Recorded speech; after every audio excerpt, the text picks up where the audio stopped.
Nos acompaña Remberto Pichardo. Con él vamos a hablar en extenso, como siempre lo hacemos con él. En este caso, sobre el tema Jet Set, la medida de coerción, que ya la solicitud la ha depositado el Ministerio Público, se ha, ¿verdad? Como es de esperar, se ha dado a conocer públicamente y extrañamente no se filtró. Antes de conocerse esta acusación, pues no se filtró, como nos tienen acostumbrados el Ministerio Público y varios ministerios públicos, no solamente diferentes administraciones. Pero vamos a hablar un poco, para iniciar, Remberto, acerca de Jorge Luis Polanco. Yo pensé que era de la película. Sí, hay una similitud con aquella película de Taylor Hackford de 1997, El abogado del diablo, Devil's Advocate, ¿verdad? Donde Al Pacino hace de ese abogado, ¿no? De ese líder, el CEO de una firma de abogados prestigiosa, creo que apellido Milton se llama, y resulta ser el mismo diablo. Y su pupilo, exitoso y con mucho potencial, es el mismo Keanu Reeves. Entonces, haciendo cierto paralelismo, Remberto, Jorge Luis Polanco se identificó desde el inicio como un abogado gubernamental. Y hay que ver por qué no se ha dejado mostrar junto a su defendido, el señor Antonio Espaillat.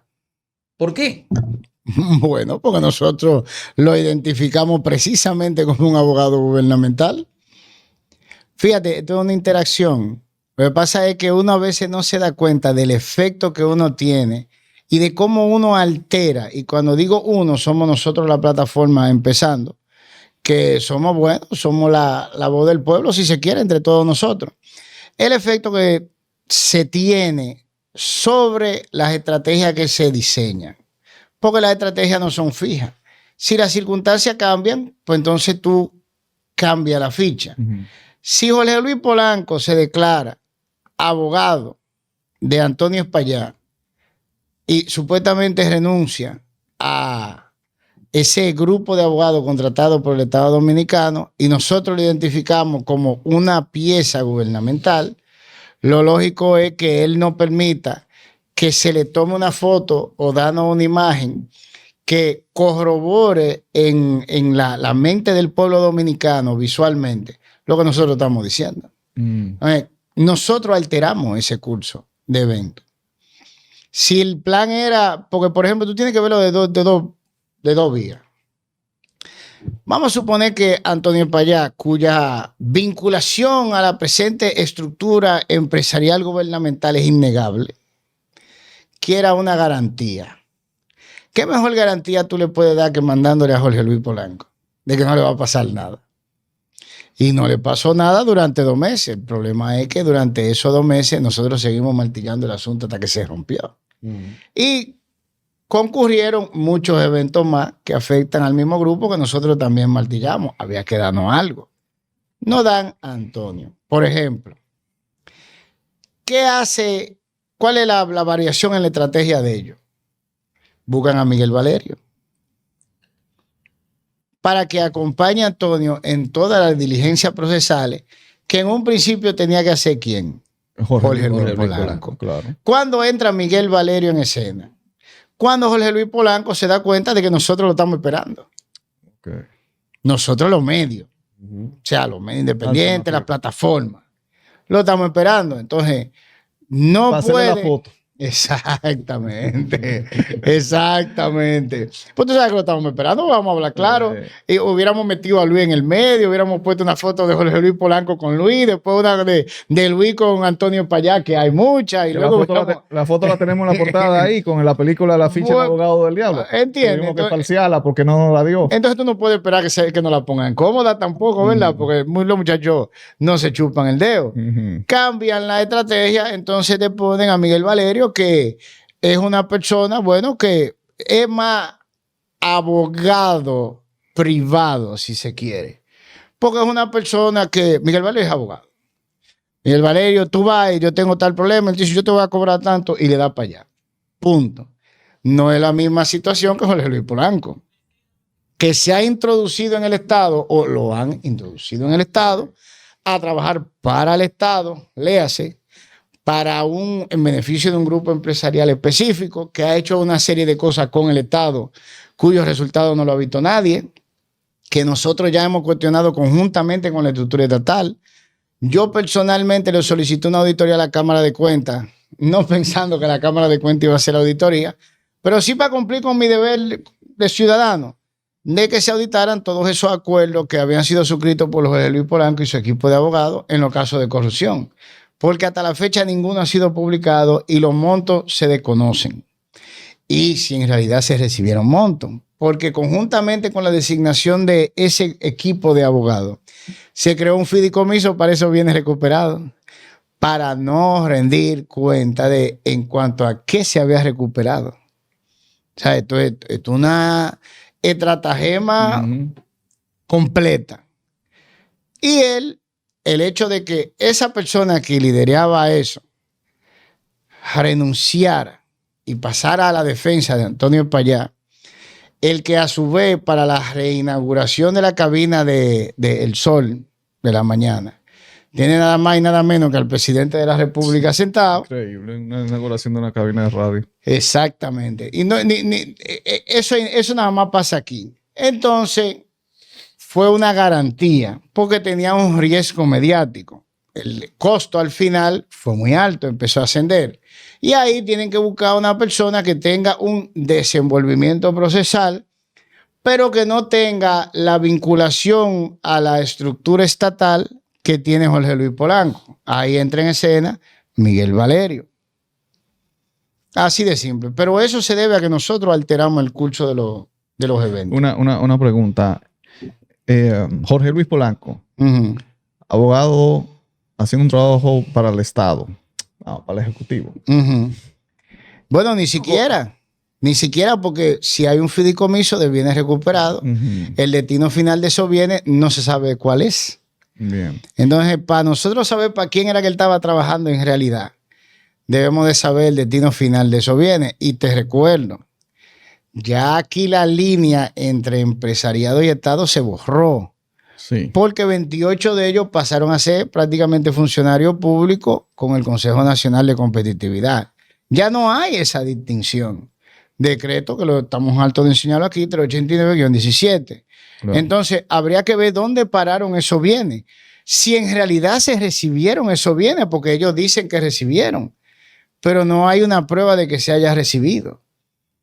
¿Y dónde se encuentran? Porque si tú me dices a mí que el fideicomiso decidió recibir $1,000 millones y que abrió un certificado en el Banco Popular de la República Dominicana, para ponerte un ejemplo, entonces el beneficiario del uso de ese dinero es un grupo privado que sería el Banco Popular. Obviamente estamos hablando un ejemplo hipotético. Pero para nosotros saber quién se encontraba detrás o de la recuperación y manejo de esos bienes, tendríamos que saber a ciencia cierta el destino final de esos bienes. Bien. Ahora, mi preocupación, y tú como abogado me puedes dar un poco de luz en eso. Jorge Luis Polanco, desde el 2021 fue el decreto de él. Desde el 2021 fue un hombre que estuvo ahí dentro de la fiscalía trabajando.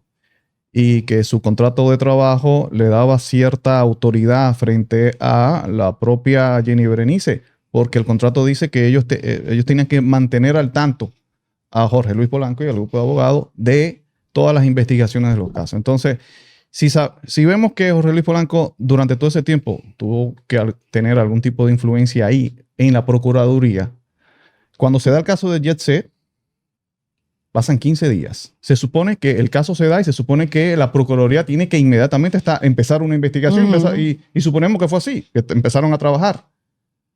Pero Polanco estaba allá adentro 15 días y luego renuncia para defender a Espaillat. Esos 15 días hay un conflicto ahí de información privilegiada. Mira, es más de ahí. Cuéntame. Déjame decirte. Jorge Luis Polanco trabajaba directamente. Se supone que ese equipo de abogados, quien lo encabeza, es el consultor jurídico del Poder Ejecutivo. Eso es Antoliano.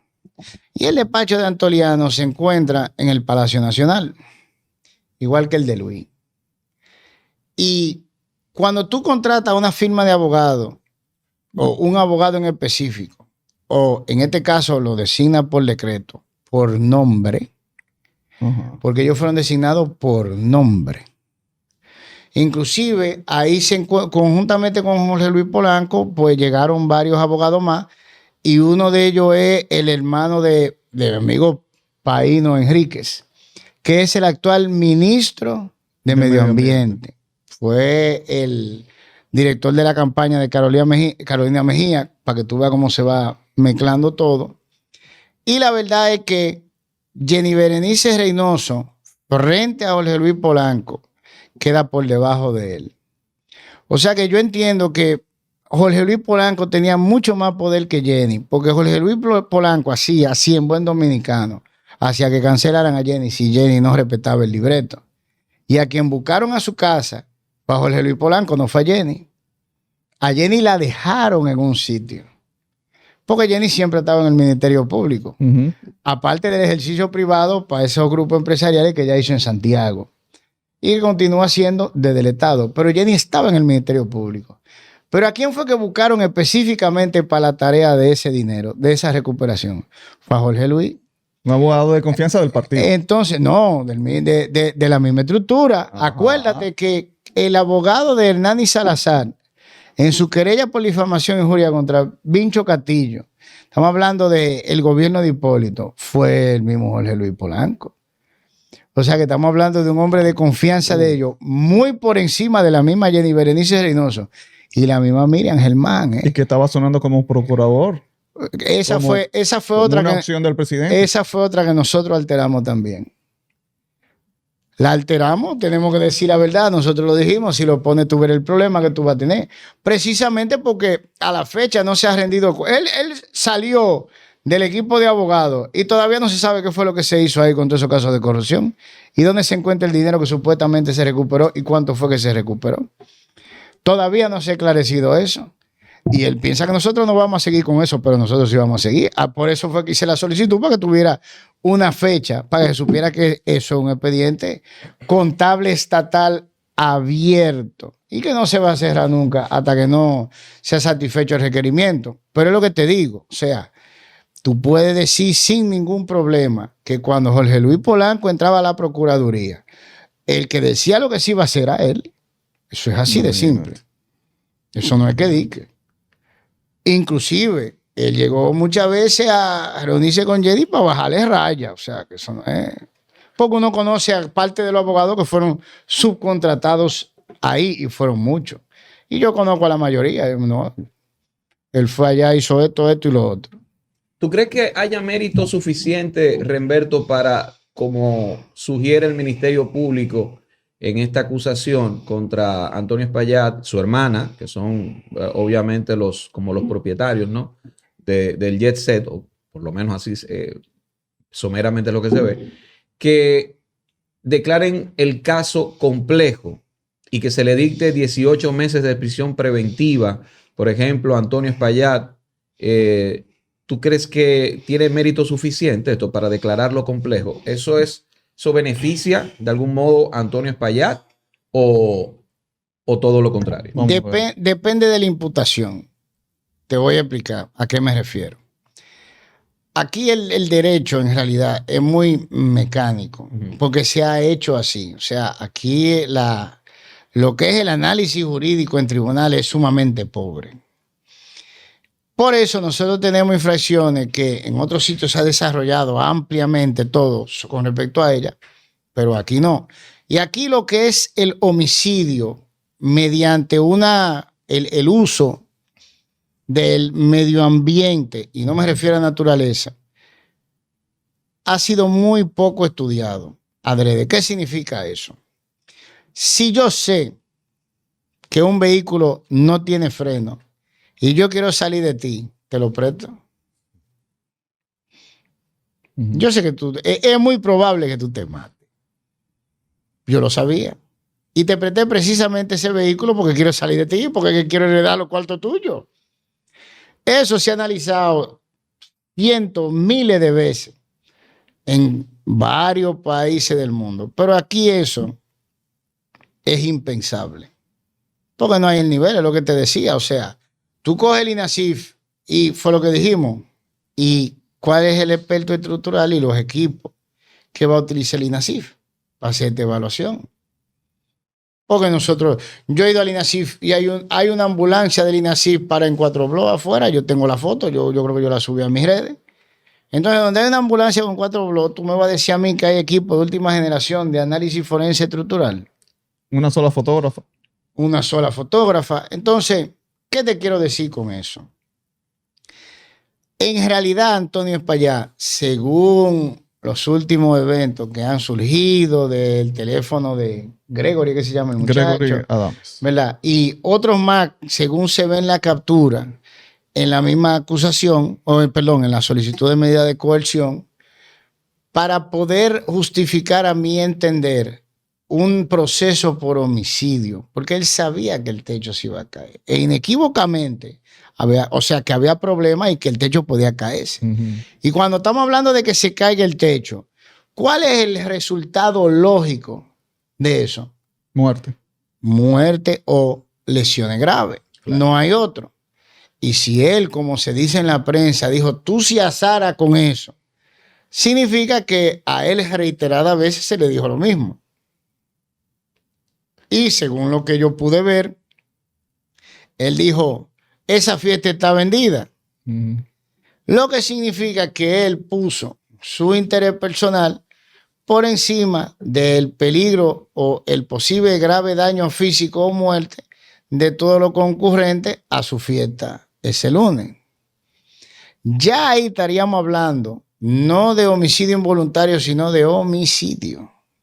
O sea, ni siquiera de que hablar de que voluntario, no apellido. No, porque es que la única consecuencia lógica si ese techo se caía era la muerte o grave lesión física de lo que estaban ahí adentro. ¿Y por qué entonces el Ministerio Público está llevando este caso o lo está solicitando como homicidio involuntario? Y estas palabras que a mí como que no me dan coherencia de Wilson Camacho, cuando primero, después de terminar la entrevista con los hermanos Espaillá, dice, oye, ustedes mostraron una irresponsabilidad inmensa y una negligencia. Y luego, cuando solicita la medida de coerción, dice que Antonio Espaillá mostró un desprecio increíble por la vida humana.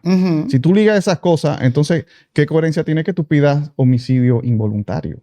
Mira, si tú ves que hay un proceso contra Antonio Espaillá, fue porque lo tiraron al medio. Antonio lo tiraron al medio. Sí, porque si tú te fijas en lo que respalda lo que es la solicitud de medida de coerción, el grueso de la prueba es independiente de cualquier tipo de informe estructural. Estoy hablando del grueso. Hay un informe preliminar estructural, pero ¿cuál es el grueso? Captura de teléfonos celulares, videos digitales que se enviaron, etcétera, etcétera. Todas esas son pruebas que no tienen nada que ver con el experticio estructural. Entonces, ¿qué te quiere decir eso? Que desde el primer día se pudieron recabar esa prueba. Bueno, esto se cayó, hay un problema, están saliendo videos en las redes de que ese techo se estaba cayendo. Vamos a iniciar la investigación por el lado que nosotros podemos, en lo que se rescatan las víctimas, etcétera, etcétera.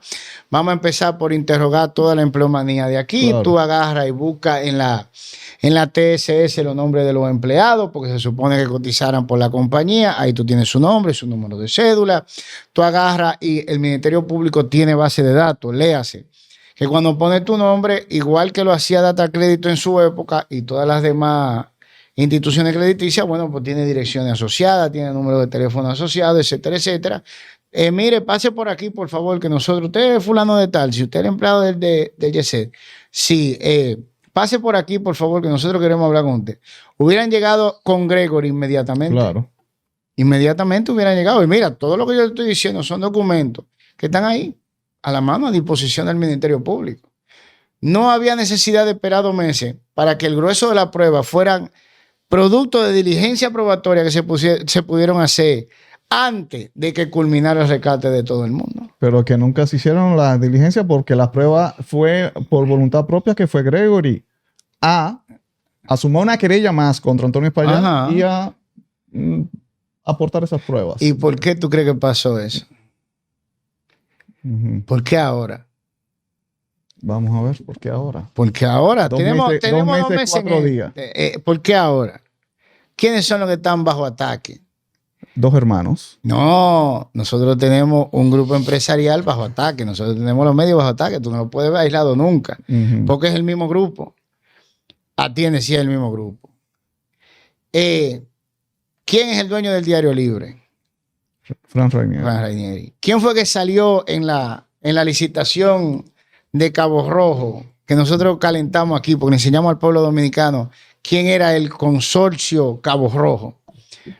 Oye, después de eso salgo yo en un expediente ahí que se filtró, ¿ah? Nada menos uno. Bueno, por lo pronto uno. Está de uno. No lo quieres poner de dos. Nada menos uno, tú sales. Pues Bueno, tú eres un tipo. ahorita te ponen a ti como la cabeza de un grupo de extorsionadores. Sí, hombre, que le den para allá. Yo no tengo problema. Mira, déjame decirte algo.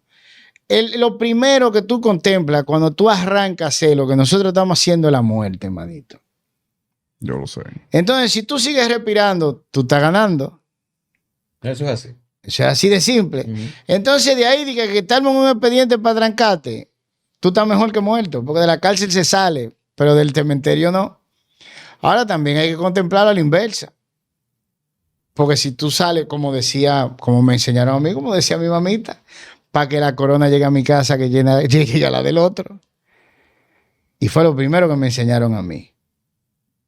Porque la obligación de padre, y yo lo entendí, date a ti como hijo las herramientas para tú sobrevivir en un mundo bastante hostil. Sí, principalmente en un país como este. Y eso fue lo primero que me enseñaron. Pero déjame decirte una cosa. Todos nosotros cuando nos ponemos aquí a hacer estos programas, asumimos ese riesgo. Porque ¿contra quién es que estamos peleando? Contra el grupo empresarial que tiene el Estado bajo su control. Entonces, mira, tú quieres saber lo que se hacía mucho, y es una práctica que se sigue haciendo.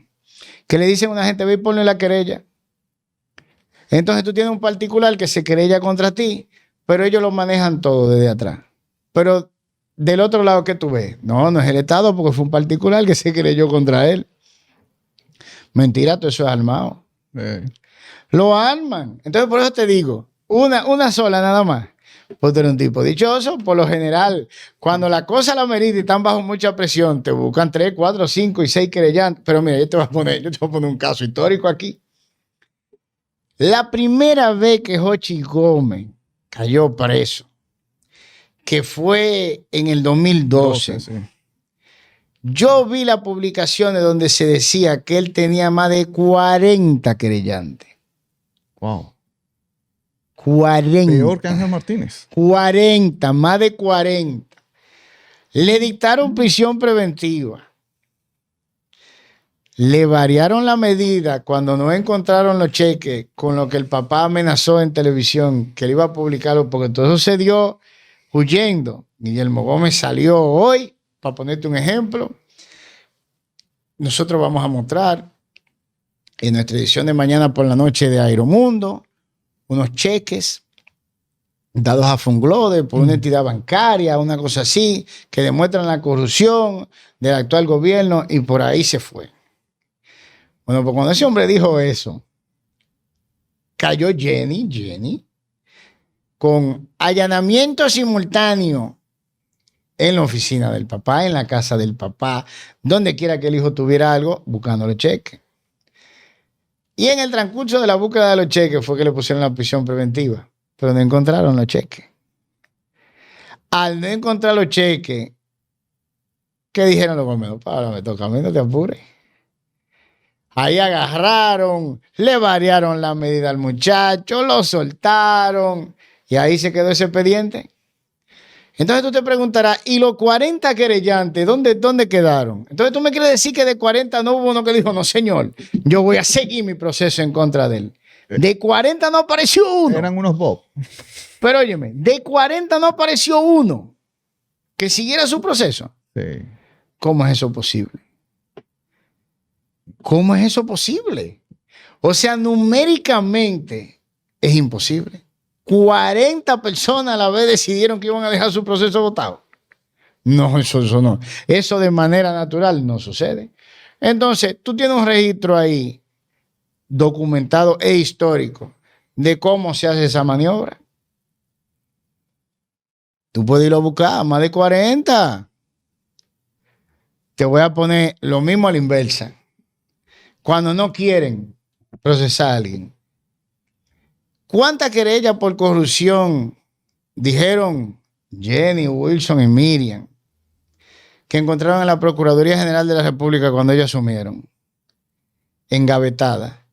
326. De los gobiernos del PLD. De todo. Ellos dijeron todo. que eso venía desde el 2000 para acá. Del 2000 para acá. 326 querellas.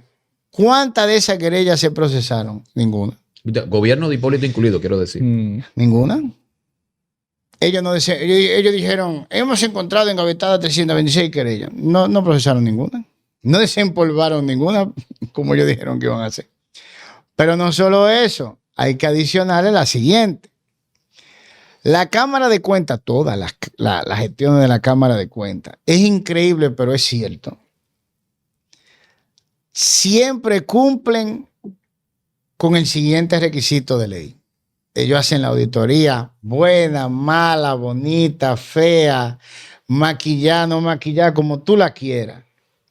Pero cuando hay un faltante, la remiten a la Procuraduría General de la República para investigación y procesamiento. En eso no fallan ellos.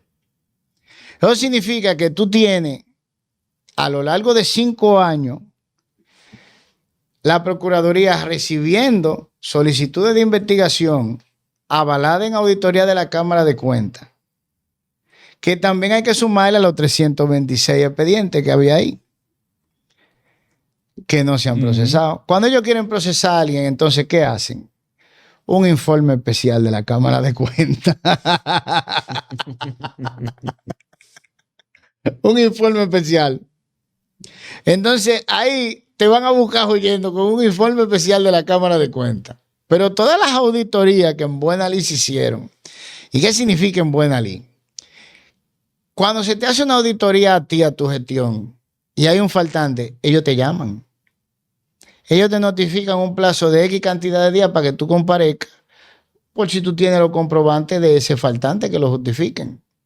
O sea que como es un proceso interactivo con la parte que está siendo auditada, es mucho más legal, es más legítimo, porque le da la oportunidad a la parte de, si tiene el comprobante de ese dinero faltante, aportarlo y se acabó. Bien. Entonces, ¿cuándo es que cierran y la mandan a la Procuraduría? Cuando tú no apareces. Por eso es el informe de auditoría, no un informe especial de lo que se hacen ahora para caerte atrás, donde tú no participas. Ellos elaboran el informe y con eso que te van a caer atrás. No es igual al proceso de auditoría, me doy a entender. Entonces, así funciona cuando ellos quieren rompiendo a alguien. Ahora, Ramberto, vamos a volver a lo del Jet Set y vamos a crear este escenario para que tú lo desarmes. Se está esperando la medida de corrección, ¿verdad? Entonces, supongamos que ya el Ministerio Público dijo, no, prisión preventiva para el señor Antonio Espaillat, prisión domiciliaria para Maribel Espaillat. Porque hizo un Vivian. Porque también de eso tenemos historia. Sí. ¿Te acuerdas es que todo se repite. Vivian Lugran. Aquí Vivian. no hay nada original. O sea, esto es todo un remake. Eso se llama el Vivian. Ahora. Recordarán que cuando Vivian Lubrano fue condenada de manera definitiva y irrevocable, que ya iba para su recinto carcelario conjuntamente con los demás, pues a Vivian le dio un yello. Sí. Y el yello le generó un indulto por parte del en ese entonces presidente, Leonel Fernández Reina.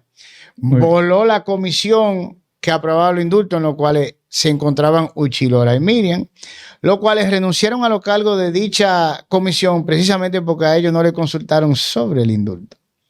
Entonces, esta hizo un Vivian. Ya, entonces el escenario, imagínate que el juez le diga al Ministerio Público, no, el señor Antonio Espaillat no, él puede seguir el proceso en su casa, porque además ustedes duraron 2 meses, 4 días y ahora es que lo consideran como un peligro, no, para su casa. Entonces, ¿qué pasa? Imagínate que esto se extienda 18 meses y que al final salga culpable de homicidio involuntario, que la pena máxima son 2 años. Entonces estaríamos hablando que ya él, que duró 18 meses en su casa como medida preventiva, pasaría 4 años en la cárcel, 4 meses en la cárcel nada más. Fíjate que lo que sucede. Si tú tienes una persona retenida en contra de su libertad por un mandato judicial, tú tienes que calcularle eso como parte de la pena cumplida. ¿Sí? 2 años, no puede exceder. Aún está en su casa, 18 meses. No, fíjate, está en su casa, no es lo mismo que una pena en un recinto carcelario. Ajá. No es la misma cosa. Arresto domiciliario, tú estás limitado de ir a ciertos sitios, pero tú te encuentras con toda la comodidad de tu casa. Claro. O sea, tú no tienes que matarte con nadie para ver televisión.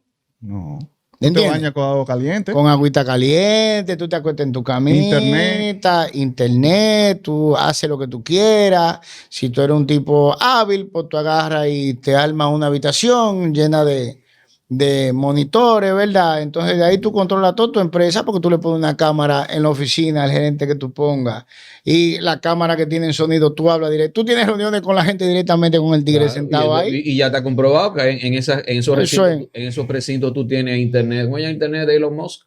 Starlink. No, pero él no ha llegado ahí. Estamos hablando de arresto domiciliario. Él debe de tener Starlink en su casa. Si no lo ha pagado, pues lo paga y le da para allá. O sea que no es igual. Entonces, si 18 meses, él pasa eso en su casa con todas las comodidades y lo declaran culpable de homicidio involuntario, ¿lo mandan para la cárcel 4 meses? No. Ya porque arresto domiciliario y recinto carcelario no es el mismo patrón correctivo de conducta. Pues explícame. Entonces, lo mandarían 2 años a la cárcel. Deberían de hacerlo porque las penas son aflictivas e infamantes y tú no tienes aflicción en tu casa. ¿Cuál es la aflicción? Aflicción es sufrimiento, para el que no sabe lo que significa. Entonces, si tú vas a purgar una pena, la aflicción es que tú sufras, que tú pienses. Ese es el origen, ¿eh? Luego viene la teoría de no, la reinserción social, el diablo y su hermano, etcétera, etcétera. Pero la base en realidad es aflictiva e infamante. Entonces, el infamante es el hecho de que tú tengas un recinto carcelario. Para que todo el mundo que te vea en ese recinto carcelario sufrir, restringido de tu libertad y controlado, que no es la misma cosa. ¿Qué significa controlado? Tú tienes un horario. A tal hora tú tienes que estar durmiendo. A tal hora tú tienes que despertarte. Tú comes de tal hora a tal hora. Tú desayunas de tal hora a tal hora. Tú sales al patio de tal hora a tal hora. Come lo que haya. No es lo mismo, ¿verdad que no? Entonces tú no puedes comparar un arresto domiciliario en una torre de lujo a una pena siendo purgada en Najayo Hombre. ¿Entiendes? No es la misma cosa. Entonces ya ahí debería de correr los 2 años. Si es que le ponen eso, porque vuelvo y te digo. ¿Tú crees que lo dejen? No, yo entiendo yo entiendo que Antonio se va a dar circo con Antonio hasta que se enfríen los eventos que le son contemporáneos. Por ejemplo, esa licitación de Cabo Rojo, eso no pega ni con Coquín, manito. Ay, Dios. Ni con Coquín. Y ahí, bueno, mira, Carolina fue a dar un paseo por Cabo Rojo en jet y a mí me llamaron y me dijeron, ¿tú viste el video de Carolina en ese jet? ¿Tú tienes la matrícula del jet? Y digo yo, ¿jet a dónde? O a Cabo Rojo, ella llegó en un jet. Y digo yo, pero más importante que saberte la matrícula del jet es por qué Carolina está en Cabo Rojo. ¿Qué hace Carolina en Cabo Rojo? La alcaldesa del Distrito Nacional en Cabo Rojo. Sí, pero fíjate que mira dónde ella ama a todas las provincias, acuérdate. No, mentira. ¿Sí? Fíjate dónde se complica esto. Ese es su eslogan. ¿Qué yo te dije al principio de esto? Que Paino, actual ministro de Medio Ambiente, fue el director de campaña de Carolina. Pero en su calidad de director de Medio Ambiente, él formó parte de la comisión que fue la que le otorgó el beneficio de adjudicatario de la licitación al Grupo Cabo Rojo, Fran Rainieri. Dios. Entonces, ¿y esto no tiene que pasar por el Congreso? Bueno, mijo. Se ha hecho tanto con ese fideicomiso que para eso es. Claro. Precisamente para que todo se haga allá escondido entre un grupito. Que la verdad es que, bueno, mira, por eso fue que hubo problemas con los fideicomisos en México, si mal no recuerdo, que fue que cerraron como 172. Para que tú te rías. Tú sabes que el mejor mecanismo de lavado de activos existente en la actualidad es el fideicomiso. Porque yo puedo agarrar y robarme unos cuartos del Estado y yo ponerme por atrás como inversionista del fideicomiso. Así de simple. ¿Sabes qué? Y cuando tú pides información, que ya nosotros lo hemos hecho, te dicen que no, que eso es privado. Que es privado. Hay un problema, y eso lo ha identificado muy bien el historiador francés Emmanuel Todd. Oye, ¿por qué lo digo? Él dice, pero en varias entrevistas, leí la más reciente, una de las más recientes que le hicieron en un medio, me parece que suizo, decía que uno de los graves problemas de Europa, sobre todo la Europa occidental, es que han fideicomisado todo. Él dice que Europa es un gran fideicomiso y eso le ha traído, y eso ha explicado en gran medida, oye eso, eso ha explicado en gran medida su decadencia. ¿Por qué Europa ahora mismo no puede entrar ni en un juego, ni en un jueguito de vaquero contra indio con Rusia? Porque no tiene ejército, no tiene capacidad de nada, porque absolutamente todo está corporativizado igual que en aquí. Europa. Igual que aquí. Y por eso él dice que no sirve para nada. Igual que aquí. Pero déjame... Exacto. Oye, señores, estoy hablando de Manuel Todd, es aquí. el hombre que en 1974 escribió un libro sobre la decadencia de la Unión Soviética y predijo su caída. Esperó 15 años para lo mismo. En el año 2000 y pico habló de la decadencia de Europa y miren lo que ha pasado, pero también escribió un libro más recientemente sobre la decadencia de Estados Unidos, de la caída de Estados Unidos como imperio. Y miren el fin de semana donde hizo el ridículo Donald Trump con unos militares que no saben ni marchar. Sí. Que estaban dando, que estaban caminando para vergüenza de Estados Unidos y de toda esta gente que sigue pensando que es el mejor ejército del mundo. Pero es que es así. Eso es, señores, ese es el tema del fideicomiso en República Dominicana. Para allá vamos. Pero oye. Para allá, no es para allá vamos. No, en esto está. Pero la Policía Nacional tiene un fideicomiso. Sí, exacto. Todo. Todo está fideicomisado. ¿Por qué estamos hablando de Frank? Porque Frank es el dueño, es la persona que Guillermo Gómez, en una publicación que hizo en Facebook, y tú la viste en Twitter, como veníamos comentando. Eso es muy grave. Salió como él, según Guillermo Gómez, el comprador del 70% de las acciones de RCC Media a Juan Vicini. La publicación de Guillermo Gómez no ha sido cuestionada. No ha sido desmentida, no. Al contrario, desde que nosotros nos hicimos eco de la publicación y la pusimos así en los programas, han ocurrido muchas cosas muy chulas, como por ejemplo, están procesando a Antonio. Y la gente dice, no, pero eso fue porque el muchacho apareció con la prueba. No, el muchacho no apareció con la prueba. El muchacho, si se hubiera llevado la investigación, como dijimos al principio, cómo iba, hubieran dado con él bastante rápido. Al otro día. Corriendo. Y hubieran agarrado, hubieran llegado con las órdenes judiciales correspondientes, le hubieran dicho, muchacho, pon tu celular ahí, ven. Aquí tenemos la orden.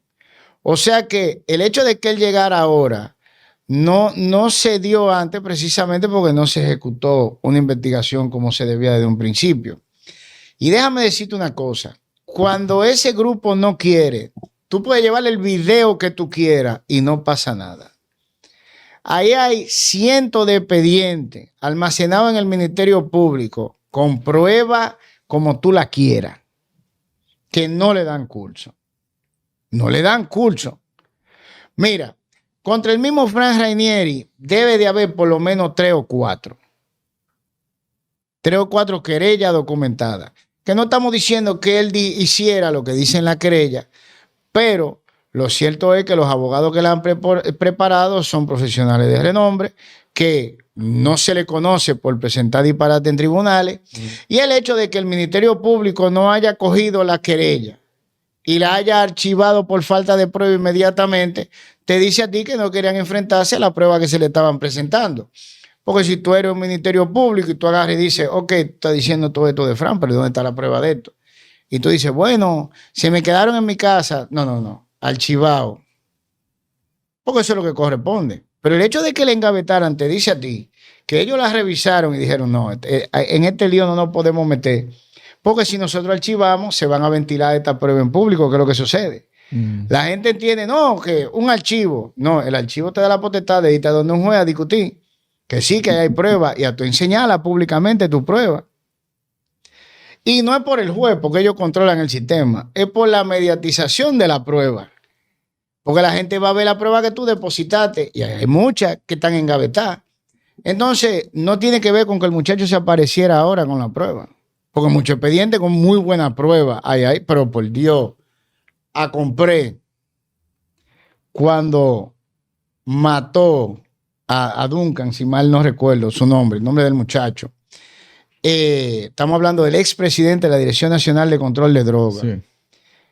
Que se presenta el video de cuando él acorrala al muchacho en un establecimiento, le da 2 tiros en el pecho, y así se para, se relaja, ¡pum! Y acaba de rematar al muchacho en el piso. Ese video, los jueces, en principio, lo declararon inadmisible y lo excluyeron del proceso. Y le iban a dar para afuera. Dios mío.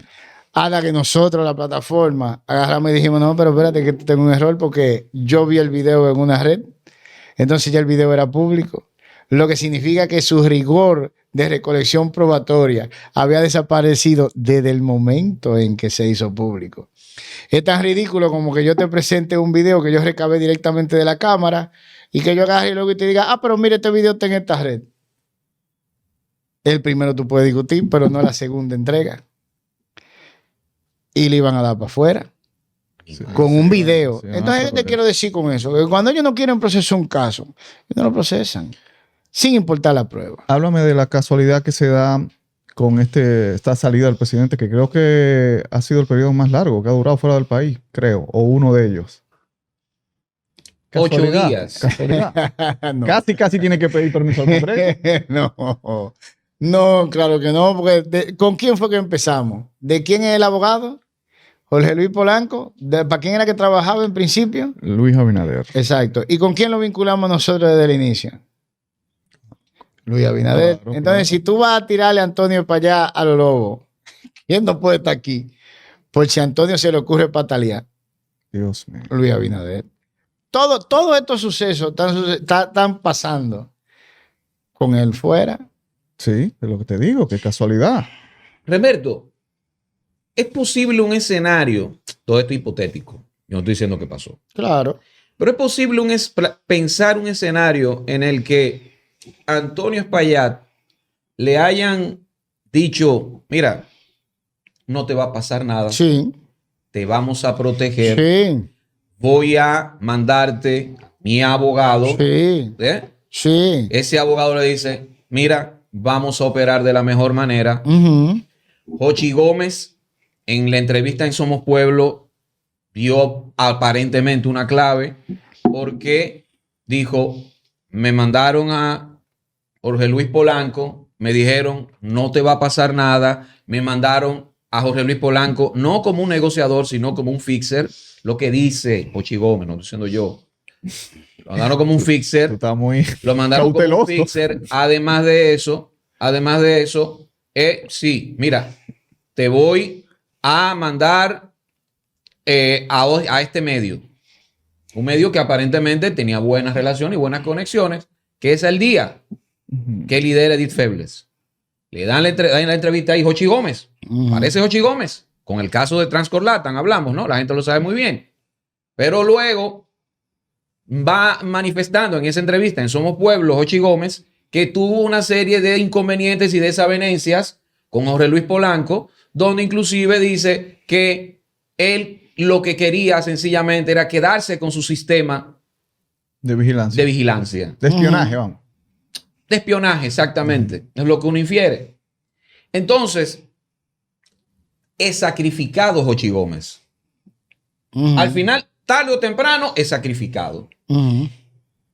Puede ser que haya sido sacrificado igual Antonio Espaillat, porque ahí es que quiero llegar. Sí. Te vamos a proteger, te tengo aquí a mi abogado, no te preocupes, nada te va a pasar, pero desde el momento, como hablamos en principio de este corte, que él no sale con su defendido en público, que toma la decisión de ser el hombre que está detrás del telón y manda a un hombre acostumbrado a litigar, que no es un abogado, como decías, corporativo, sino un abogado privado que maneja, según lo que he podido entender, me han dicho, él junto a creo que su propia esposa, no sé, maneja su propio bufete, o sea, su propia empresa, lo maneja él, es, digamos, no un outsider, porque es un hombre del sistema, pero opera él.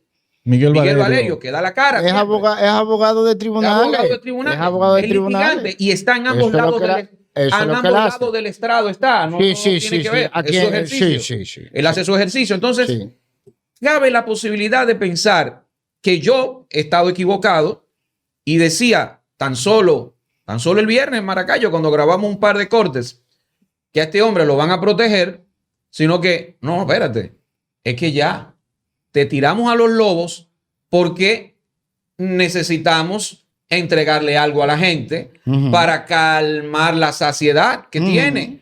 Lo hemos hecho todo para protegerte. Hemos hecho todo para protegerte. Mediáticamente hemos tratado de sacarte ileso por lo menos. Pero ya. Ok, ¿sabía Antonio Fallá y Maribel Fallá que iban a quedar arrestados en esa entrevista? No. Eso es clave. No. ¿Por qué tú crees que ellos no lo sabían? Pero sí sabía el Ministerio Público que le iba a prestar. Si tú le dices a Antonio que tú lamentablemente vas a tener que sacrificarlo, él ni siquiera viene para acá. La cárcel es incómoda, manito. Eso no es para todo el mundo. Eso es incómodo. Inclusive la que está arriba en el Palacio de Justicia de Ciudad Nueva es incómodo. No es igual. No es la misma cosa. Y hay mucha gente que no... Después de que tú tienes tanto tiempo trabajando para una estructura que ella misma se pensó invulnerable, que ahora está sufriendo un ataque sistemático y se está viendo que el cuento que ellos mismos se creyeron no es tal, ya la dinámica cambia. Y en cierta forma te puedo decir que se va esa alteración, aunque uno en principio no lo note, sí se está normalizando, te echando para atrás. Porque si algo tenía todo el mundo durante el gobierno, los últimos gobiernos del PLD, que era cuando ese grupo empresarial estaba oculto atrás y todo el mundo se pensaba que quien dirigía esto era el presidente de turno, era que por más que tú dijeras, no pasaba nada. Y se quedaban igualitos, como que no le dijeron nada. Pero al atacarse la estructura directamente, entonces te empezando a romperse, te empezando a ceder. Y yo entiendo que el mismo Antonio Pallá, que ha sido parte de esa estructura desde el inicio, porque si estamos hablando de que él, el 70% de esas acciones, según Guillermo Gómez, eran de Juan Vicini, entonces él era parte de esa estructura, era un empleado de esa estructura con un 30% de RCC Media. Tampoco pensó que él iba a tener que ser entregado. Pero los sucesos han cambiado la dinámica y tuvieron que entregarlo. Ellos mismos quizás pensaron que no lo iban a tener que entregar. Porque la verdad es que 2 meses la gente se enfría. Ellos tenían 2 meses esperando, dándole vuelta a ver si esa gente se desesperaba y se transaba por lo que le dieran. Y no había que llegar a un tribunal, porque lo que tú ves en la medida de coerción, el grueso de la prueba que justifican la medida, se pudieron conseguir sin tener que esperar ningún tipo de informe. Porque al final, ¿qué tú ves? Capturas de celulares, videos, etcétera, etcétera. La mayoría de perticios que hay son digitales, son del DICAT. Entonces, si eso es lo que justifica la medida de coerción y lo justifica, eso se pudo haber hecho hace 2 meses. Sin embargo, se le dio tiempo. En lo que esto se esperaba que se enfriara de alguna forma, pero no se enfrió nunca y no se va a enfriar tampoco. Por ejemplo, si Antonio Pallá sale y que para su casita cómodo, va a haber problemas. Ya hay problemas porque la hermana hizo un Vivian y ya le variaron la medida. ¿Entiendes? Y la verdad es que es un caso bastante sencillo que esto debió de tener un tribunal hace tiempo. Porque lo que hace este caso complejo es el número de víctimas, pero no el hecho.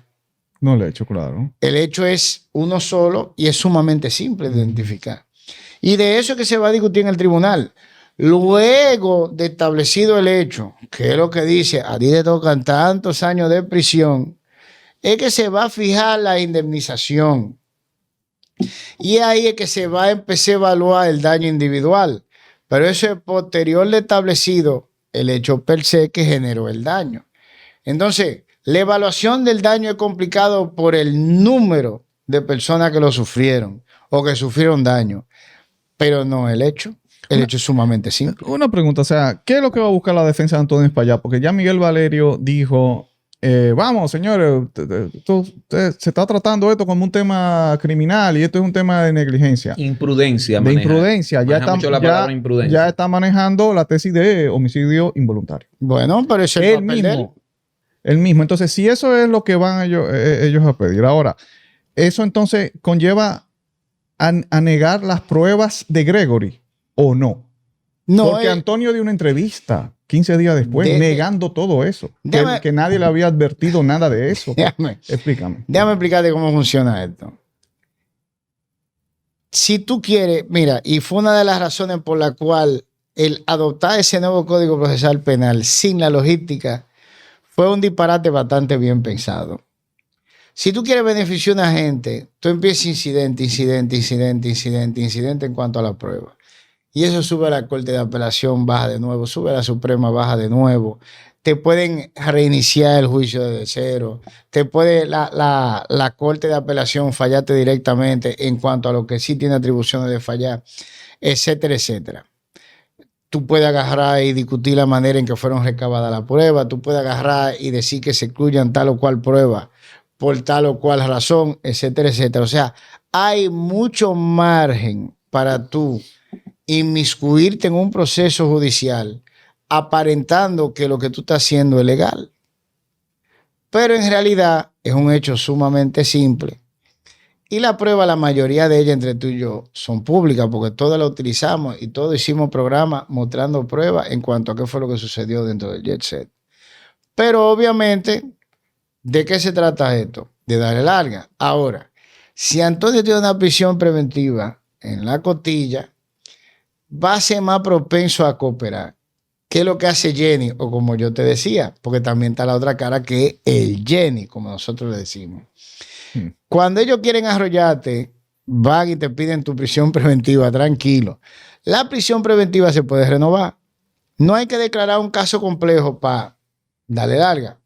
Lo cierto es que la prisión preventiva, cuando tú la pides sin la declaratoria de complejidad, te ponen auto de presentar tu acusación inmediatamente. Pero la acusación puede tardarse el tiempo que sea discutiéndose en tribunales. Y llega un momento en que ya tú no lo puedes retener en prisión preventiva. Tú se la computas y punto. ¿Cuál es el key de este asunto? Que lamentablemente, como tuvo que hacer el gobierno norteamericano en el caso de Van Inter, que lo fildió. ¿Sabes lo que es fildear un expediente? Que lo vigiló de cerca, con una presión constante sobre la Suprema Corte de Justicia, de cabo a rabo. Desde la instrucción hasta la sentencia de la Suprema Corte de Justicia, ese proceso judicial en República Dominicana estuvo monitoreado por el gobierno norteamericano. Pues así mismo vamos a tener que hacer nosotros con el caso de Antonio Espaillat, lamentablemente. Sí, guardiarlo hombre a hombre. Vamos a tener que guardiarlo a presión. Cancha entera hasta su final. Porque en cualquier momento salen con cualquier cosa. Pasa fue Antonio, porque no podemos perder de vista que Antonio está ahí adentro, porque tuvieron que tirárnoslo. Tuvieron que dárnoslo. Pero en el momento en que nosotros nos volteemos, van a buscar la manera de salvar a su muchacho otra vez. Esa es la triste realidad de un proceso judicial y de ese proceso judicial en la República Dominicana. Y vuelvo y te digo, no es una casualidad o no podría considerarse una casualidad que se vinculara a Fran Rainieri con la propiedad, que Guillermo Gómez fue que lo hizo y hasta ahora no ha sido desmentido, de RCC Media, y desde que eso se hiciera, soltaran a Antonio huyendo. Porque lo que eso era un misterio, Antonio estaba muy tranquilo en su casa sentado. Cuando se establece el vínculo entre Fran Rainieri y RCC Media y la protección injustificada que se le estaba dando a Antonio Espaillat por parte del Estado Dominicano, es que Antonio en menos de 48 horas ya está arrestado y con una solicitud de medida de coerción de prisión preventiva encima. Sí. ¿Tú crees en esa casualidad? No. No. Bueno, Excelente programa el de hoy de la quinta con Remberto Pichardo. Recuerda suscribirte, activar campanita, darle a me gusta para seguir creciendo, compartir. Canal 503 de Win TVO para el Gran Santo Domingo, Siembra TV de 1 a 2 de la tarde, de 9 a 10 de la noche la retransmisión en el este del país y todavía no llega ya la señal en Telecable Nacional Dayway. También en el Cibao Central en las principales empresas y plataformas de cable de la zona. También en Telemetro, que está en, por ejemplo, aquí lo tengo, en Stream 1 TV, Amazon Fire TV, Apple TV, Google TV, Android TV, iPhone, iPad, Smart TV, IPTV, etcétera, etcétera, etcétera. O sea que la quinta pata está creciendo. Pero también en otro lado. Somos un virus.